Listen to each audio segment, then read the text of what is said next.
Hey everyone, Rick here. Today's episode of the Ditch Pig Experience, I'm going to be putting the slave cylinder back into the pig.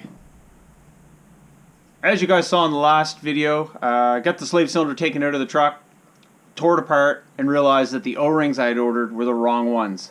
So that put a huge wrench in the gears. I decided after I saw this mark on this, there's one there, a little tiny one there. I just decided to order a whole new slave since it was like that. I didn't want to take any more risks. I want to get this thing up and going. So I got that ordered from Summit. It showed up super quick. Here it is here, the exact same one, same part number.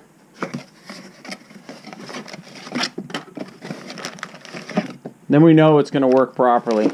These things aren't too bad to install, especially where it's already been set up for it. I will keep this one and get it cleaned up, put a set of seals in it, and it'll be there in case I have this other one fail on me at any point in time. I can just swap the other one in and not have to wait. So in the video I had mentioned that it was possibly something getting in this made the nick and then took the seal out. So after I was thinking about it for a little bit, I determined that it wasn't the nick in the collar that caused that. I don't know how good you guys can see this, but if you look at the O-ring right there, it's kind of deformed. And I think what happened was this line here goes up by the header and hooks to the master, and I think it was taking a lot of heat because when I first started bleeding this thing after it started losing fluid, trying to get my clutch back, I noticed that the fluid coming out of it was black, so it had seen some heat. This seal got compromised from the hot fluid going inside of it. Now that's just my unprofessional opinion. It might be something else, but that's what I'm going to go with for right now. So when I put this back together, I'm going to do something with this line. For right now, I might take a piece of like electrical conduit. I'll cut a section of it, slide the line through it, maybe weld a tab on it or something so I can bolt it to the firewall or attach it to something, and then that way it'll block the heat from the header and hopefully not cook the line and the fluid and wreck the seal again. I got a bunch of scrap conduit like this kicking around. It should work out pretty good, and that'll block the heat, I think. Right now we got to get that slave back into the truck, into the bell housing, get the transfer case and transmission all slid back up into place, and everything else buttoned up, the dry shafts, and put the shifters in, and yada yada yada. I'm not going to bother taping all that and showing it to you guys again. You guys have seen this before, and it's not that exciting. So basically we'll just do it like this. And done. Just like that. Wow. Wasn't too bad, was it, Ethel? Had to do a bit of wiggling to get that input shaft inside the pilot bushing. Not a big deal though. The hardest part about it was probably getting that front dry shaft to telescope back out, to go back into the yoke. For some reason it was like, I don't know if it was suction or what, because it's definitely not rusty. It's got grease all over it. So anyway, there's a few things left to do before it's completely buttoned up, obviously. I gotta gear something up to protect that line and then hook it back onto the master. Shifter's gotta go back in, a few other things. When you're connecting that line back up, you gotta make sure you don't use something like pipe dope. You gotta use Teflon tape. I guess the brake fluid doesn't like the other stuff too much and it'll leak. So that's what I did with the slave cylinder when I put the fittings in it. So once all that's hooked up, then I gotta bleed the clutch. And that's a good time too, because I love brake fluid. Alright, so I spent the last little bit gearing up this heat protector for the line going to from the slave to the master. This is what I got geared up. Pretty crude, but effective. This just bolts to the frame on the top of the C-channel of the frame. Runs down to that rubber boot that's on the bell housing. Two lines go through it. The bleeder line sticks out about like that, and the other line comes up and goes up towards the master. So that solves that problem. Alright, we're at the end of the day here. I'm going to shut this down. I've got everything done on this, buttoned up completely. Tried bleeding the clutch, didn't have a whole lot of luck with it. Had a few things I had to do throughout the day that slowed me down a bit. Went and picked the kids up from school, blah blah blah, all that kind of stuff. Got back to it and still didn't make a whole lot of headway with bleeding it. But it's getting later in the day, so I'm going to have to shut it down and come back to this another day. I've got to work the next 2 days, but after that I'll have this thing going hopefully. One of the things that I'm going to have to look into on the next day at this is the tune got corrupted. I've got a 60 amp breaker on the firewall, and I clicked that to stop the power from going to the cab while it was sitting. For some reason it corrupted the tune, and I'm going to have to look into that and set it back up again, set the wizard up on the Holly and just start over, which isn't a huge deal, but it'll take a little bit of time. So I'll show you what I got geared up for this slave cylinder line to help protect it against the header heat. So as you can see there, it's all installed. I've got a bolt that goes through the frame. It goes into the rubber boot of the transmission. The lines come out of it, and one goes up to the master. The other one is a bleeder, so that should protect it against the header heat, not turn the fluid black, and not melt the O-ring out of my internal slave cylinder. So I'll be back at it in 2 days and hopefully get this thing finished off, get a tune thrown back in this thing, get her flashed up, and be cruising the streets for the weekend. Alright, we're back at her again. We're looking at a few little hitches in the get along. With everything put back together, when I went to start the pig, I had issues with the starter. I messed with that for a bit. I have another starter here. I tried getting that to work. Finally, what I ended up doing, I just bought another starter. While I was having issues, I pulled the batteries out because I thought one of those was messed up. Maybe it was part of the problem. I bench tested the starter and I couldn't get it to work properly, so I just ended up buying another one.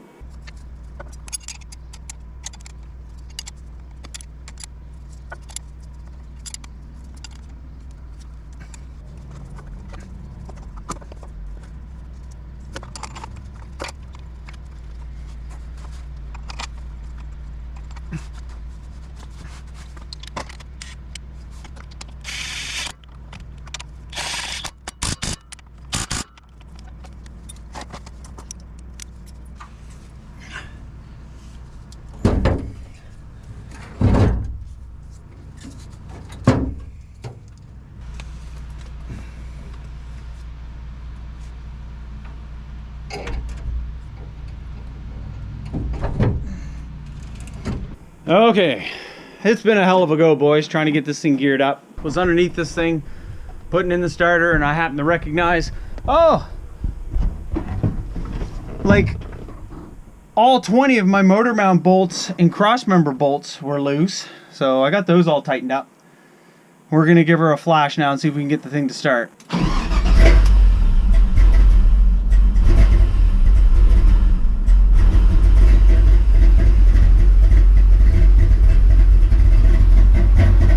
Running, but it's gonna sound like crap until it warms up.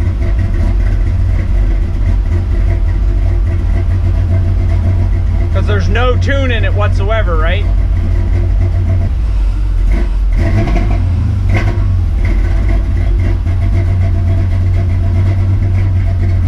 So the thing has to come up to 160 degrees before it will start learning.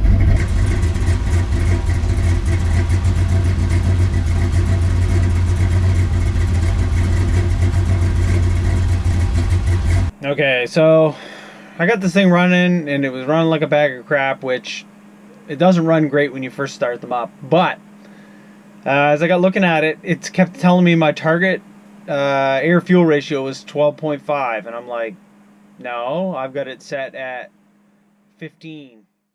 Okay, ladies and gentlemen, the pig is back. But it was not without its trials and tribulations. This is day number 3 in a row that I've been working on it. Now mind you, I haven't been working on it 3 days straight. It's been off and on. I've had prior obligations I had to take care of. Yeah, but a whole lot of roadblocks along the way. Yesterday, as you saw with the last clip, I got it running and it was running like a bag of crap. I figured that out. It took me a bit. Obviously, not all of it was on camera because it would be extremely boring to watch me go, why is this not working? So I'll explain what happened and how that transpired. So the Holley computer comes with a 1-bar map sensor. Yesterday, when it was running, I kept noticing this air hissing sound. I'm like, man, what is that? I don't know if you could hear it in the video or not, but I noticed it and I was like, yeah, that's not normal, because even with all the noises that this thing makes, I still recognize when there's a new noise. There's a whole bunch, so I'm like, yeah, that's normal. And then there's the odd one that shows up and I'm like, that doesn't fit. Well, this thing was sucking air like crazy. Okay, you see here it has target air fuel at idle. I've got that at 15. Target air fuel at cruise, 14.7. And the wide open target target air fuel is 12.5, and that's what the Holley sets it at. I put my other ones up a bit more. Every time I started this thing on my gauges, it would say that my target air fuel was 12.5. I'm like, why is my target air fuel 12.5? I've got it set to 15. After a while, I figured it out. That air noise, checked underneath the dash, which is where my computer's mounted and where that line is for the map sensor. Checked that, and this is what I found. That blue line right there, that's the 1-bar map sensor, internal sensor in the Holley computer, which is mounted right there. This plastic clip was broke off, and I had a tiny rubber line going from the intake, which I had a vacuum port that I plugged into, and that's what went to this. Holley recommends that you use their 1-bar sensor because it's a little bit less of a hassle. It's easy to use, it's simple. If you're not running boost or nitrous or anything like that, it works perfect for you. Like I said, this clip goes, it's a hose barb, it goes into that hose, and then that other thing hooks onto that. Well, it's snapped off. And the other piece that goes to it is gone. She gone.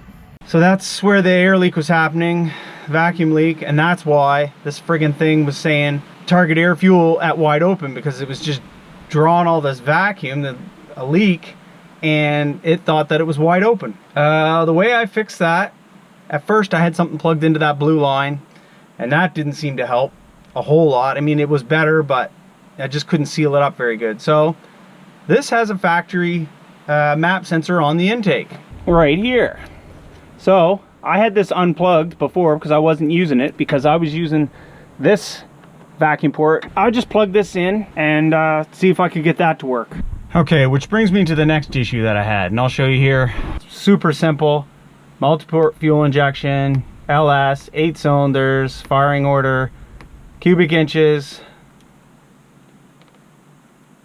366, target idle, 900, my cam's there, 52 tooth, 60 psi, fuel injectors are GM, OEM, that's the number, no power adders. Okay, so internal 1-bar, that's what I was running on before. If you see here, it's got a Gen 3 LS1, LS6, 97 to 09 1-bar. Then it's got the Gen 4 LS3, 2005 and up 1-bar. The deal is with this thing, LY6 engine, it's got the LS3 heads on it. I'm like, it's a Gen 4. So I was like, alright, so I tried the Gen 4 map sensor. It still read all weird and didn't run right. So I was like, alright, so I switched to the Gen 3, problem solved. So that's all you do, is you select that and go from there. Next is, yeah, and then it makes the tune. So yeah, last night after I got it running there, I just got a text from Pam saying supper's ready. I had managed to figure out this map sensor bullcrap, and I just shut her down for the night, went in, had supper, and tried to relax because this was starting to frustrate me. This morning, got up, came out, figured out a few other things. I still didn't have my clutch 100%. Pam came out and helped me with that, pushing the pedal and helped bleed it. We got that figured out, so problem solved there. So now it has a clutch. Now it runs properly. The starter works. I'm ready to drive it. I gotta go easy on it, obviously, because it has basically no tune. It's gonna have to self-learn again. So one other thing that I took care of, I had to do, I'm gonna finish it later, obviously, is the e-brake. This is what's left of the e-brake. She gone. All right. So I took all that off this morning. I bought this from Summit. It's a nice caliper. It's got pads that you can replace, whereas the ones on this you can't replace. I've got to get this figured out, how I'm going to get it mounted, because I didn't buy any of the bracketry. Northwest Fab sells this caliper with a kit, and I probably will have to get a hold of them and find out exactly what I have to buy in order to make this work. I may just try and fab some stuff up first to make it work, but I don't know exactly what that's going to take. But that's for another video and another day. So that had to come off in order for me to drive it, because this stuff would just be rattling around. So that's all off. Now we can take it for a drive.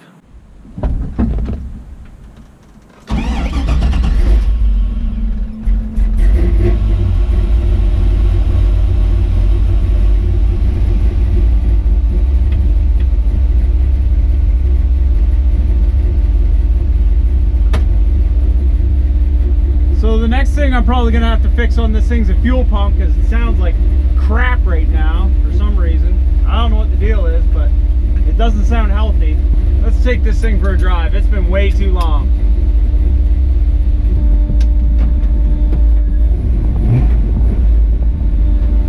Man, that windshield is dirty.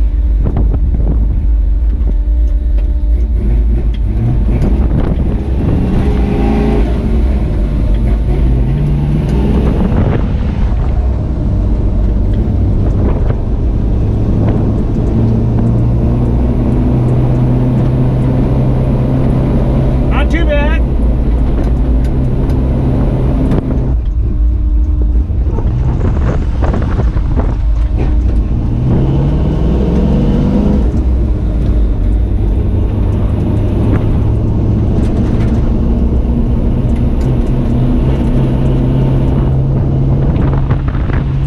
Taking a bit for this thing to get used to running. It's a little choppy.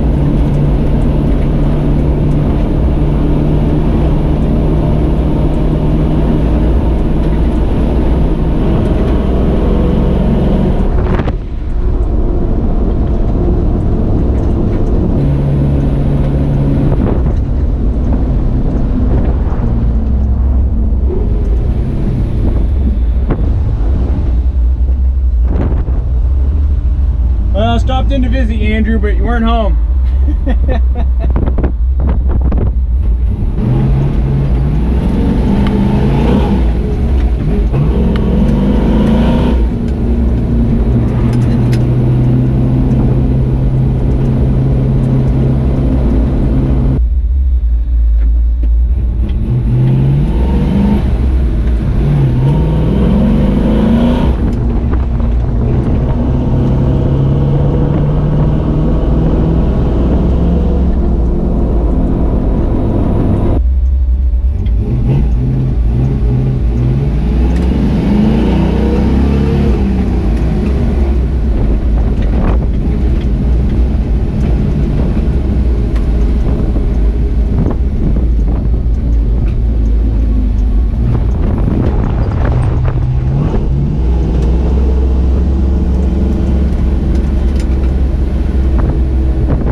That's awesome. After 2 long months not having this to drive, she's back in business. Just got to get the thing, get some hours in the thing to get the tune set up on it. Then I can start reefing on it again. That'll be a lot of fun. Still got a bunch of other upgrades and things to come in the near future. Hoping to get this thing set up with the e-brake again soon. There's going to be a fuel cell. There's a whole bunch of stuff that's going to be done to it. But right now, that's this video. Thanks a lot for watching, you guys. And tune in next time when I fix something else that breaks on it. See ya.